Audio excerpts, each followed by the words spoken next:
everyone, welcome back to my YouTube channel, and today I'm going to be giving my predictions for week 3 Champions League fixtures. And we got some amazing fixtures coming out on Tuesday and Wednesday. We got the revenge game between Atletico Madrid and Liverpool when Atletico Madrid and Diego Simeone knocked them out 2 years ago. We also got Manchester United versus Atalanta. Would it be a shock victory if Atalanta go to Old Trafford, stamp there and insert their dominance and actually beat Manchester United at home like any other team usually do at Old Trafford these days? We got other amazing games at PSG versus Leipzig. Can they literally stamp their authority on their group and go top of it and actually go higher than Manchester City and qualify first? We've got so many mouth-watering games, and let's just hope for another great week of great Champions League games. But before going this video, you know what I'm going to say, make sure you guys like, comment and hit that big subscribe button right there. Make sure you guys give me your own predictions in the comment section. Who's going to win on Tuesday and Wednesday? So the first game I'm going to be predicting is Atletico Madrid versus Liverpool. And like I said earlier, this is the revenge game. We got two world-class managers, Diego Simeone and Jurgen Klopp, facing each other yet again. And the last time they met, imagine the defensive genius coach Simeone actually scored like 3 goals at Anfield. When do you ever associate an Atletico Madrid side scoring 3 goals? Especially against Liverpool. But Diego Simeone no doubt got the better against Jurgen Klopp, and let's just hope as a Liverpool fan this changes on Tuesday when we face them in the Champions League. And despite Liverpool's great start to the season this year, amazing, we haven't even lost a game yet all season, scoring so many goals. Mane and Salah looks like they found their footing, especially Salah scoring that amazing goal against Manchester City. He's hot in form, so expect him to be a threat against Atletico Madrid. However, overall, I just don't feel like Liverpool match well compared to Atletico Madrid. Their 4-4-2 structure just gives us problem like it did 2 years ago. We're not going to have those gaping holes in behind for our world-class players to run in and create chances or potentially even score a goal from. It's going to be a tough afternoon for Liverpool to try break down this side. And I know Burnley and other teams in the Premier League do that, so Liverpool are used to this style of football. Atletico Madrid are literally different gravy. They know how to keep clean sheets, and overall they do a great job at it. They've been the best at this for the last 5 or 6 or 7 years or so under Diego Simeone. It's nothing new, and in these sort of games I feel like this is much more extremely important for a number 10 to make their mark on this game, to play in those tight little pockets of space in between the two centre midfielders Atletico Madrid will have and try unlock the defence with a key pass.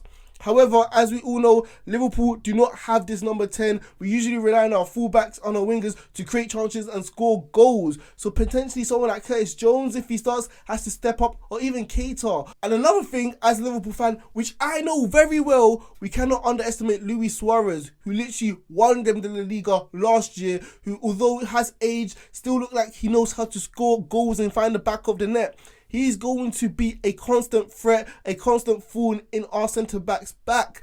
And we know he doesn't need a glory of chances. We know he can feed off scraps. We know he'll work hard, try literally win the ball in high areas, literally try pressurize the Liverpool defenders. We know he has this all in his locker. So this is going to be a good matchup for him against Van Dijk, the best centre-back in the world, or even against Matip, that if he's caught lacking on the ball, Luis Suarez is just going to be there to steal the ball off him. Also, let's see who Diego Simeone starts just with Luis Suarez. Is it going to be Correa? Is it going to be Antoine Griezmann, who just came back to the side?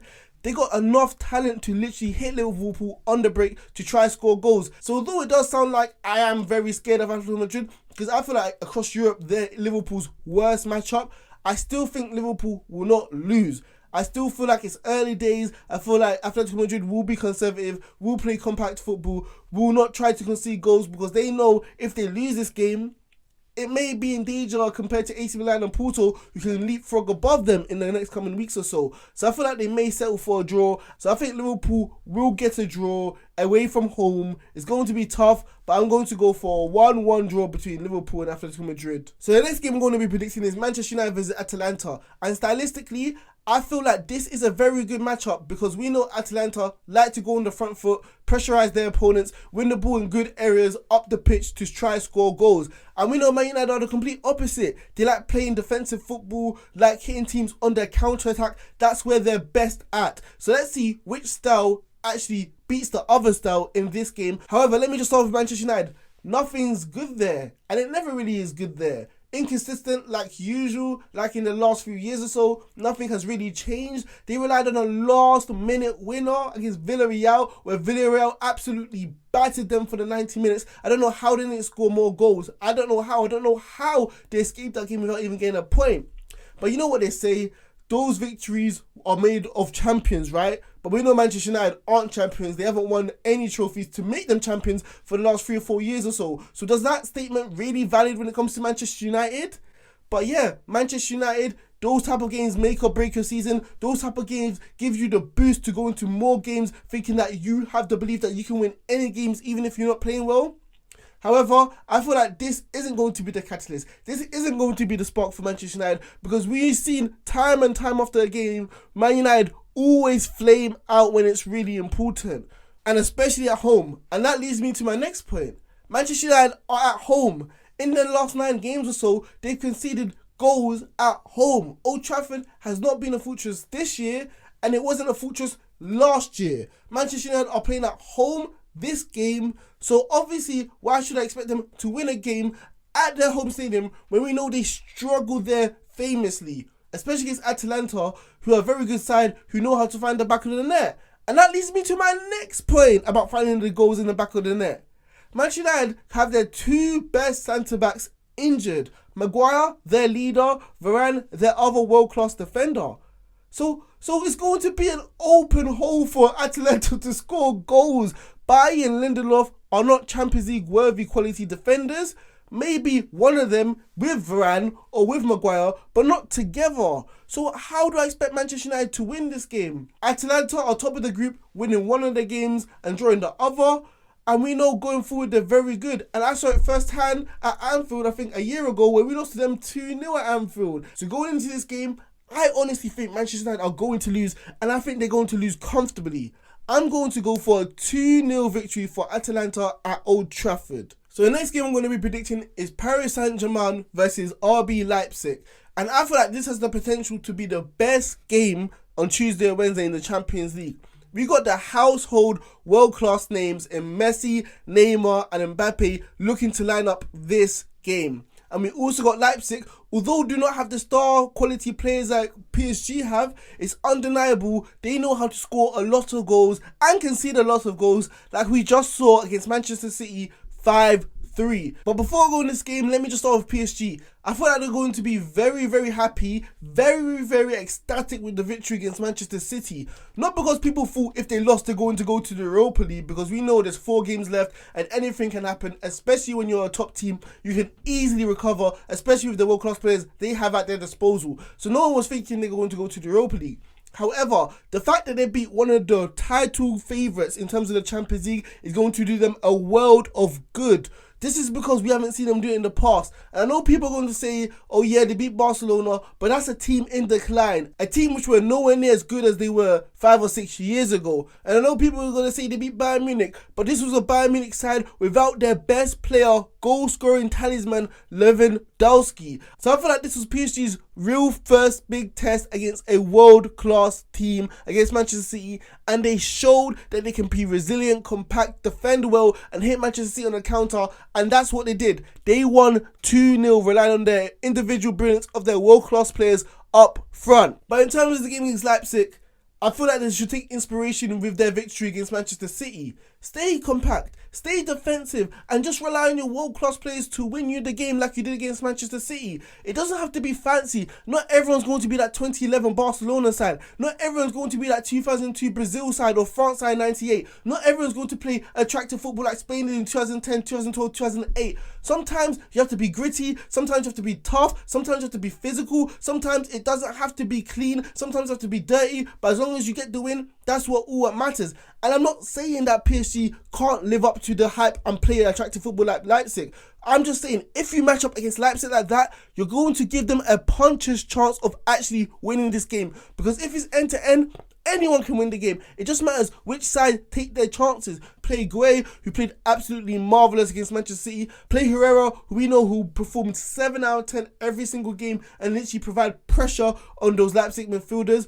And let the players at the front do the rest. The world-class signings, which they've signed like Lionel Messi, one of the best players in the world. Let them do their magic and win you the game That's all you need to do, and you will get the 3 points guaranteed. So in terms of this game, I feel like PSG will beat Leipzig. I feel like they will go top of their group. So I'm going to go for a 3-1 victory for PSG against Leipzig. So the next game I'm going to be predicting is Chelsea versus Malmö. And let me just start with Chelsea. A shocking defeat against Juventus, right? No one really expected this, especially in an era where they don't have, obviously, Cristiano Ronaldo and the other world-class defenders playing like Chiellini and Bonucci, who were just sitting on the bench because they were injured or suspended. They couldn't even play the game. However, no matter what, everyone still has Chelsea qualifying in their group. No one's saying they're going to finish 3rd or 4th, go to the Europa League. It was just a blip. It was a reality check showing that anyone on their day can still beat you, regardless if you're the European champions. That doesn't matter. This is the Champions League. You're playing the best of the best. And although Juventus didn't even look like it so far this season, they can still beat you. So Chelsea need to have this mentality going into this game against Malmö, showing them the respect, the appropriate fear that potentially, if they don't play up to scratch, they can still lose this game.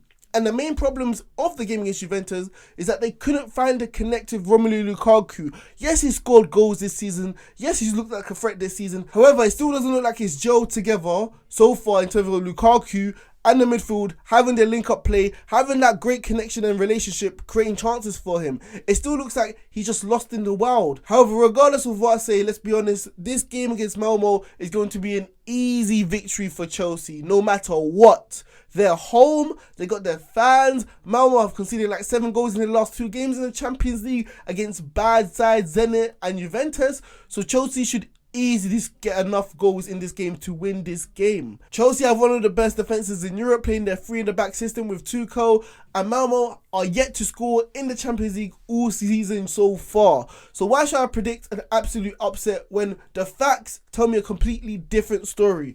So when it comes to this game, I think Chelsea are going to win easily. I feel like Tuchel's going to be able to sub his best players off and rest them coming for the next weekend in the Premier League. So in terms of this game, I'm going to go for a 3-0 victory for Chelsea at home against Malmö. So the next game I'm going to be predicting is Benfica versus Bayern Munich. And let me just start with Benfica. Who would have thought that they would have been able to beat Barcelona? I know what people are saying, this is Barcelona, it's not the same Barcelona 5 or 6 years ago. That doesn't matter, because the Benfica players are going to be thinking, this is Barcelona, one of the biggest clubs in the world. So any victory like that is going to instill them the belief, install them the courage that potentially, just maybe, that they can qualify for the last 16 of the Champions League, which they haven't done for the last 7 or 8 years or so. You cannot underestimate this sort of confidence going in these sort of ties against another big club just like Bayern Munich.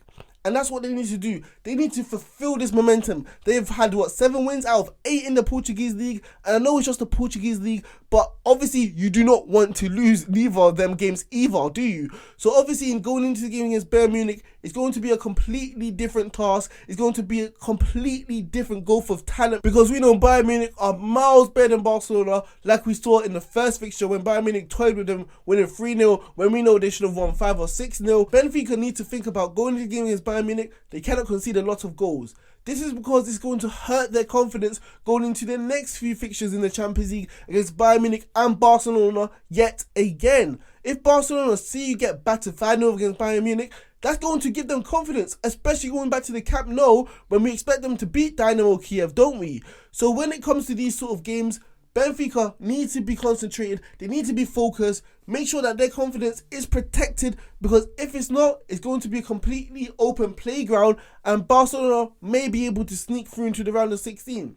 So like I said, going into this game against Bayern Munich, I don't expect them to win, although they're home, which will provide them that hostile environment against Bayern Munich, because Bayern Munich, we know, are a massive European side, so the fans should be up for it. However, I don't see them winning. Bayern Munich just lost their first game all season in the Bundesliga. That's going to give them a wake-up call that they have to be focused, that they need to get back on track, because they don't want to lose 2 games or 3 games in a row, do they? So going into this game, I'm going to predict Bayern Munich still to win. Too much talent, too many world-class players in their side. So I'm going to go for a 2-0 victory away from home for Bayern Munich. So thank you guys for watching my video. Let me know in the comment section what your predictions are going to be, and I'll see you in the next video.